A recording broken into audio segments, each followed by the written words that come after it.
Իրանական և իսրայելо-ամերիկյան փոխադարձ հարվածներին զուգահեռ շարունակվում են ռազմական գործողությունները Լիբանանում։ Ցահալը հայտնել է, որ երկրի հարավում Հեզբոլլահ շարժման զինյալների հետ բախումների ժամանակ զոհվել է իսրայելցի 4 զինվորական, կա 2 վիրավոր։ Հրեական պետության զինված ուժերը նախազգուշացրել է չեն դադարեցնելու հարվածները, կոչ արել հարավի որոշ շրջանների բնակիչների հեռանալ առավել անվտանգ վայրեր։ Իսրայելի պաշտպանության նախարարի խոսքով էլ թույլ չեն տա Լիբանանի հարավից տարհանված մոտ 600 000 բնակչի վերադառնալ իրենց տներ, քանի դեռ Իսրայելի հյուսիսին սպառնացող վտանգը չի չեզոքացվել։ Իսրայել կացը շեշտել է վճռական են ոչնչացնելու Հեզբոլլահը եւ կտրելու Լիբանանն Իրանից։ ՄԱԿ-ից էլ հայտնել են, որ Լիբանանի հարավում զոհվել է ինդոնեզացի 3 խաղաղապահ, կառույցի տվյալով իսրայելական հարվածներից զոհվել են նաեւ լիբանանցի լրագրողներ եւ բժիշկներ։ ՄԱԿ-ի գլխավոր քարտուղար Անտոնիո Գուտերեշը հայտարարել է, որ խաղաղապահների վրա հարձակումը միջազգային մարդասիրական իրավունքի լուրջ խախտում է եւ կարող է համարվել պատերազմական հանցագործություն։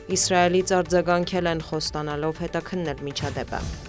Մոսկվան մեկնաբանել է Զատկի տոներին հրադադար հաստատելու Վոլոդիմիր Զելենսկու գաղափարը։ Կրեմլի խոսնակը նշել է, որ համապատասխան հստակ ձևակերպված նախաձեռնություն չեն տեսել։ Կրկնում ենք, Զելենսկին պետք է պատասխանատվություն ստանձնի եւ որոշումներ կայացնի, որպեսզի կարողանանք հասնել խաղաղության, այլ ոչ ժամանակավոր հրադադարի, հավելել է Դմիտրի Պեսկովը։ Նա նախազգուշացրել է, եթե հնարավորինս շուտ չհասնեն խաղաղության, ապա հետագայում Կիևն ավելի բարձր գին կվճարի։ Վոլոդիմիր Զելենսկին էլ հայտարարել է, որ պատերազմը դադարեցնելու համար ԱՄՆ նախագահ Դոնալդ Թրամփը եւ նրա թիմը պատրաստ են ճնշում գործադրել Ուկրաինայի վրա, պահանջելով գնալ տարածքային զիջումների։ Հարկ է նշել, որ պետքարտուղարությունը հերքել է այդ պնդումը։ Վստահ եմ, որ նախագահ Թրամփը եւ նրա թիմը ցանկանում են դադարեցնել պատերազմը, բայց մենք չենք պատրաստվում հատուցել դրա համար, շեշտել է Զելենսկին։ Ավելի վաղ նա նաեւ նշել էր, որ Վաշինգտոնի միջնորդությամբ Մոսկվայի հետ եռակողմ հանդիպումը հետաձգվում է, քանի որ ԱՄՆ-ն այժմ կենտրոնացած է Իրանի վրա։ Ուկրաինայի նախագահը պատրաստակամություն է հայտնել շարունակելու բանակցային գործընթացը ցանկացած ձևաչափով։ Ռուսաստանի ԱԳՆ-ից էլ նշել են, որ Կիևի թիմի հետ հանդիպման ամսաթվերը դեռևս հայտնի չեն, սակայն Մոսկվան պատրաստ է բանակցել։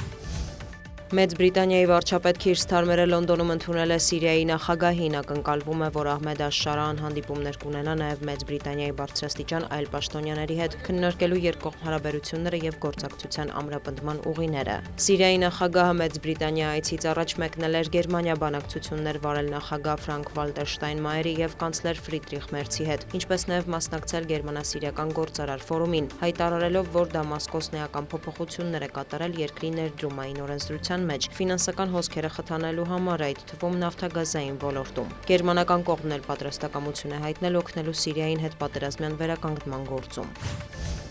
Պետքարտուղարությունը հայտնել է, որ Վենեսուելայում պաշտոնապես վերաբացել է ԱՄՆ դեսպանատունը։ Ըստ գերատեսչության հաղորդագրության, այսպիսով Վաշինգտոնը կկարողանա անմիջականորեն շփվել Վենեսուելայի ժամանակավոր կառավարության, քաղաքասարակության եւ մասնավոր հատվածի հետ։ 2019 թվականից ի վեր Վենեսուելայի եւ ԱՄՆ-ի միջև դիվանագիտական շփումներն իրականացվում էին Կոլումբիայի մայրաքաղաք Բոգոտայում գտնվող ԱՄՆ դիվանագիտական առաքելության միջոցով։ Հունվարի 3-ի գիշերը ԱՄՆ զինվորականները Կարակասում ձերբակալել են Վենեսուելայի նախագահ Նիկոլաս Մադուրոին եւ նրա կնոջը Սիլվիա Ֆլորեսին։ Դրանից հետո երկրի ղեկավարի պաշտոնը ստանձնել է փոխնախագահ Դելսի Ռոդրիգեսը, որն ըստ ամերիկյան կողմի արդյունավետորեն գործակցում է Սպիտակ տան հետ։ Թրամփի խոսքով Վենեսուելան եւ ԱՄՆ-ն աշխատում են նավթային ոլորտում եւ մեծ գումարներ են աշխատում։